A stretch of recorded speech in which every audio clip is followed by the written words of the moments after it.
এই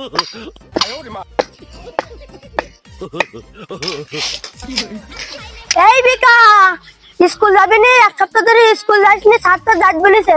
আমরা গেলাম, তুই আয়। বাবা, আমার এই বন্ধুরা সবাই স্কুলে যাচ্ছে, তাহলে আমিও যাই। আমার বাপ দাদার গোষ্ঠীর আমলে কেউ স্কুলে যায়নি, আর তুই স্কুলে যাবি? মাঠে আমার সাথে কাজ করবি, স্কুলে যাওয়া লাগবে না। এই বাবা, কি অবস্থা? তুমি এক সপ্তাহ যাবত স্কুলে যাচ্ছ না, কেতে কি সমস্যা তোমার? স্যার ভালো আছেন? আমার আব্বা আমার আর লেখাপড়া করাবে না স্যার। কিন্তু কেন? আমি বলতেছি স্যার, আমার 14 পুরুষ কেউ স্কুলে যায়নি, ওর স্কুলে পাঠাই কি হবে? ও সেই মাঠে ঘাটে কাজ করুক, খাইটি আমি খাইতে পারবে। বললো ভাই, কথাটা আপনি ভুল বললেন না। আপনার বাপ দাদারা না লেখাপড়া করেনি, তা আপনি কি চান না আপনার ছেলেটা লেখাপড়া করে মানুষের মতো মানুষ হোক, সে দেশের মুখ উজ্জ্বল করুক?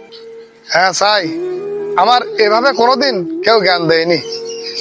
আমার সন্তানের ভবিষ্যৎটাই আমি নষ্ট করছিলাম, আপনি আমার চোখ খুলে দিয়েছেন। আমি আমার সন্তানের আর কোনোদিন স্কুলে যাওয়া নিষেধ করব না।